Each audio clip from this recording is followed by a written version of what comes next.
बछबारस पर इंदौर में गौ सेवकों ने पंचगव्य स्नान कर अपने शरीर को शुद्ध किया और गाय बछड़े की पूजा कर सनातन धर्म में गौ संरक्षण का संदेश दिया। इस दौरान महिलाओं ने अपने पति, बच्चों की लंबी उम्र तथा परिवार में सुख समृद्धि की कामना की। देखिए खास रिपोर्ट। हिंदू धर्म की मान्यताओं के अनुसार जन्माष्टमी के 4 दिन बाद बछबारस का पर्व मनाया जाता है। मुख्य रूप से ये व्रत महिलाओं के द्वारा किया जाता है, जिसमें वो अपने बच्चों की लंबी आयु के लिए कामना करती है। साथ ही इस दिन गौ माता की बछड़े के साथ पूजा करने का विधान है। हिंदू धार्मिक मान्यताओं के अनुसार गौ माता में समस्त तीर्थ और देवी देवताओं का वास माना गया है। इसलिए गौ माता के निमित्त बछबारस का व्रत रखना बहुत ही शुभ माना जाता है।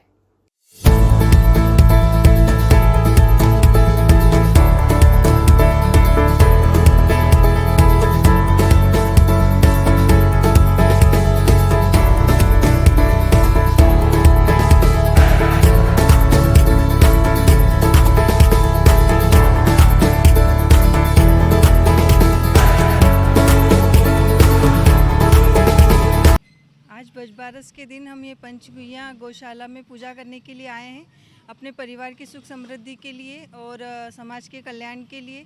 आज ये गाय और बछड़े की पूजा की जाती है और इसकी बहुत हमारे संप्रदाय में मान्यताएं हैं। सनातन धर्म में बहुत सारी मान्यताएं हैं हमारे। और यहाँ पर हमने पंचगव्य स्नान वगैरह भी करवाया है गौ माताओं को, हमने किया है।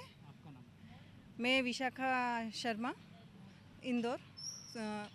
इंदौर के पंचकुइया इलाके में स्थित राम मंदिर गौशाला में गौ सेवकों ने पंचगव्य स्नान किया।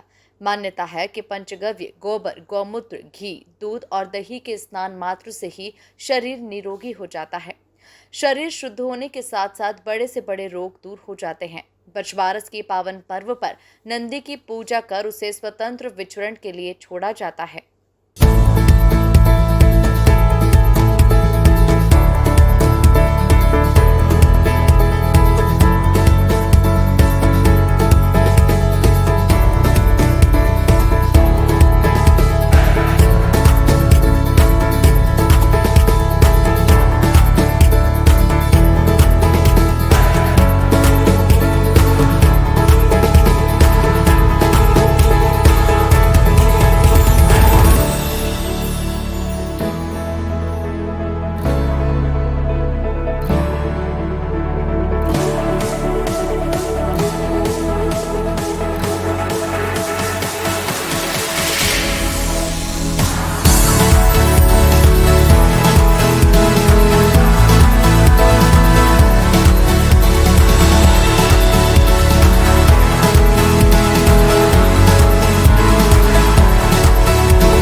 भाद्रपद कृष्ण पक्ष की द्वादशी को बछबारस के रूप में मनाते हैं। इसे इंदौर गौ सेवा विभाग गौ दिवस के रूप में मनाता है। इसका हमारे पुराणों में बहुत महत्व है। आज के दिन जो नंदी की पूजा करके उसको स्वतंत्र विचरण करने के लिए छोड़ा जाता है। आज गाय बछड़े की पूजा का विशेष महत्व है। माता बहनें अपने सुहाग की रक्षा के लिए अपने घर में धन धान्य की हो, इस निमित्त ये करा जाता है। गाय बछड़ों की पूजा करी जाती है। साथ ही जो हम 10 विधि स्नान, जो हमारे पुराणों में महत्व है कि 10 विधाओं से स्नान करके नारायण बलि की पूजा और सारी पूजाओं में इसका महत्व रहता है। विशेषकर पंचगव्य से जो पूजा करते हैं, गोबर, गौमूत्र, घृत, दुग्ध, दधी से स्नान करके हम अपने शरीर को निरोग बनाते हैं, जिससे असाध्य चर्म रोग भी इससे स्वतः समाप्त हो जाते हैं। आज हमारे गाय के लिए जो है विलुप्त होती जा रही थी। जब हम आज़ाद हुए थे, जब हम 35 करोड़ थे और गोवंश था 67 करोड़, आज हम 140 करोड़ हो गए और गोवंश रह गया मात्र 7-8 करोड़। तो आज ये दूध काय का आ रहा है भगवान जाने, क्योंकि गाय विलुप्त होती जा रही है। आज हम इसको बचाने के लिए, आज इसका जो पुराणों में महत्व है कि गाय से असाध्य रोग, कैंसर रोग जैसे रोग भी इसका शमन होता है। गौमूत्र का पान करने से अपना लीवर आपका किडनी और सारे रोगों का शमन होता है। इसलिए आज हमने ये 10 विधि स्नान का रखा है, पंचगव्य से स्नान करना।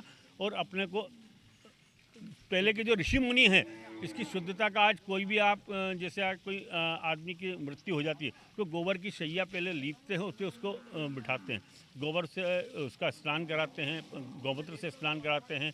आज भगवान को भी हम पंचगव्य से स्नान कराते हैं, गोबर, गौमूत्र, दुग्ध, दही, घृत से। तो ये इसका पुराणों में महत्व है और हम समाज को जागरण करने के लिए कि ये विधा लुप्त होती जा रही है, इसलिए आज हमने ये स्नान का कार्यक्रम रखा है। चरक संहिता में भी इसका उल्लेख है, ऋषि मुनि भी, हमारे सप्त ऋषि भी इसका अनुपालन करते थे। पंडित मनोज तिवारी, गौ सेवा विभाग संयोजक, RSS। बछबारस को गौत्सव द्वादशी भी कहते हैं। भगवान कृष्ण के गाय और बछड़ों से बड़ा प्रेम था, इसीलिए इस त्योहार को मनाया जाता है। ऐसा माना जाता है कि बछबारस के दिन गाय और बछड़ों की पूजा करने से भगवान कृष्ण सहित गाय में निवास करने वाले सैकड़ों देवी देवताओं का आशीर्वाद हमें मिलता है, जिससे घर में खुशहाली और संपन्नता आती है। Bureau report, MP news, Indore.